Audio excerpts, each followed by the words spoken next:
ओबाड़ों से खबर शामिल करते हैं असगर अली लाड़क। सिंध के लोग अब तब्दीली चाहते हैं, जो तब्दीली के सफ़र पर निकलने के लिए तैयार हैं। Vice chairman Pakistan Tehreek Insaf Shah Mahmood Qureshi. तफसीलात के मुताबिक सिंध हकूक मार्च का आगाज़ सिंध पंजाब सरहद कौमो शहीद से हुआ, जिसका आगाज़ चेयरमैन PTI शाह महमूद कुरैशी ने मार्च का आगाज़ किया।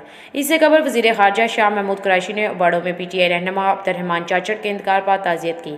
मार्च को खुशामदीद कहने के लिए शहर भर में जगह जगह इस्कबालिया कैंप लगाया गया, जबकि कारकुनान में जोशो खरोश के साथ पार्टी तरानों पर रक्स किया गया।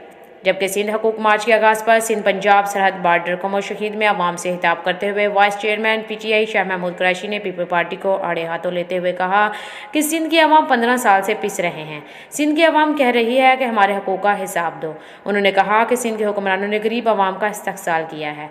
वो लोग अब तब्दीली चाहते हैं और बराबर ज़रदारी से मुतालबा करते हैं कि आवाम को हिसाब दो। और घुटकी से कराची सिंध के हकूक मार्च के मनाज़र पर सिंध की आवाम ने फैसला सुना दिया है। वज़ीर ख़ारजा का कहना था कि अवाम चाहते हैं सिंध में तहरीक इंसाफ को मौका मिले। यही वजह है कि सिंध बासी वज़ीर आज़म इमरान खान के इस्तकबाल के लिए तैयार खड़े हैं। जबकि सिंध हकूक मार्च के आगाज़ पर कारकुनान में ज़बरदस्त जोशो खरोश पाया जाता है। जबकि मार्च को खुशामदीद कहने के लिए घुटकी में जगह जगह कैंप लगाए गए थे।